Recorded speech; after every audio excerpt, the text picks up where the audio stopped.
अगले साल राज्यसभा के इलेक्शन होंगे तो ये झगड़ा साहब, ये कौन जाएगा? अब पवन खेड़ा जी भी लाइन में है, सुप्रिया श्रीनेत जी भी लाइन में है, खड़गे जी का भी कार्यकाल खत्म हो रहा है, उनको भी 27 तक अध्यक्ष हैं तो उनको भी देना ही पड़ेगा।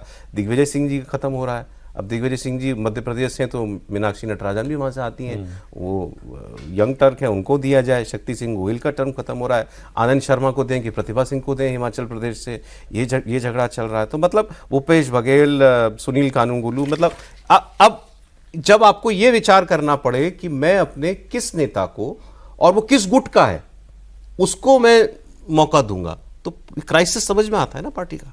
बिल्कुल सर, और ये तो ऐसा समझ में आता है कि उन लोगों का डीएनए, मतलब सोचने का जो तरीका है, राजनीतिक डीएनए जो किसी का है, कि वो इसी हिसाब से फैसले लेते आए हैं। जैसे बिहार के इलेक्शन में जिन लोगों को लगाया गया था, इस तरह के खराब रिजल्ट के बाद क्या उनको कोई पनिशमेंट दिया जाएगा? देवेंद्र यादव के यहाँ से उठा के आप गुजरात में लगा देंगे, जो देवेंद्र यादव यहाँ भी लगे हुए थे।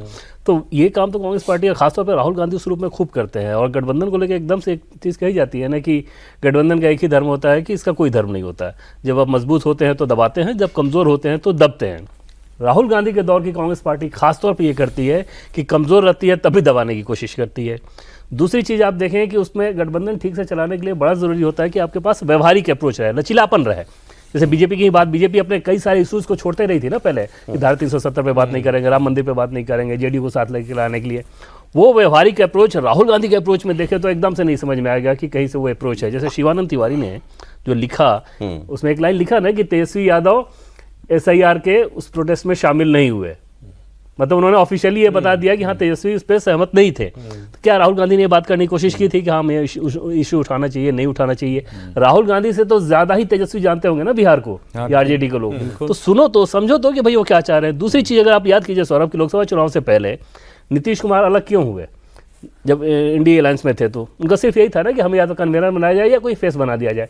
अगर राहुल गांधी का उस समय दुश्मन कौन था? बीजेपी, नरेंद्र मोदी।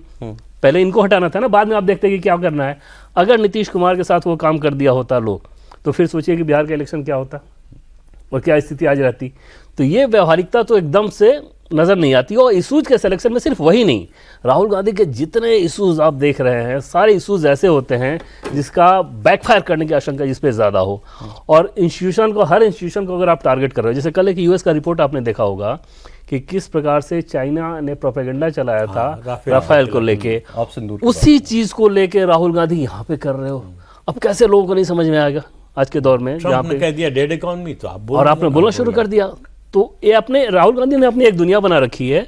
और उस दुनिया में 272 लोगों ने, जो वो जजेस ने और ब्यूरोक्रेट्स ने और आर्मी के रिटायर्ड लोगों ने चिट्ठी लिखी कि राहुल गांधी गलत कर रहे हैं चुनाव आयोग को टारगेट करके, तो वो सब चाटुकार हो गए तुरंत। और उसको भी ये नहीं सोचेंगे कि भाई मूड ये नहीं है, हमें इस पे नहीं जाना है। वो ये सोचेंगे अच्छा ये बीजेपी के लोग हैं, ये संघ के लोग हैं, हमें इसको ऐसा नहीं करना है।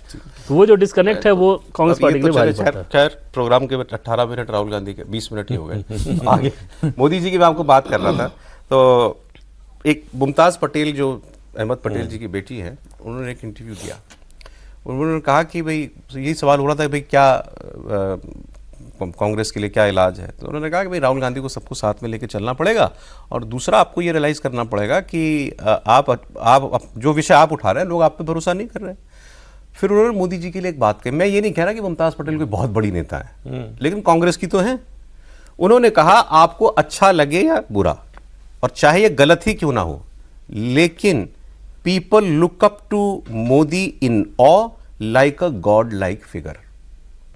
लोग ऐसे देखते हैं मोदी को जब देखते हैं, और ये उनके शब्द है, मेरे नहीं, like a god like figure, ये भगवान की तरह देखते हैं, ये महामानव है हमारे सामने। तो उससे लड़ाई है आपकी।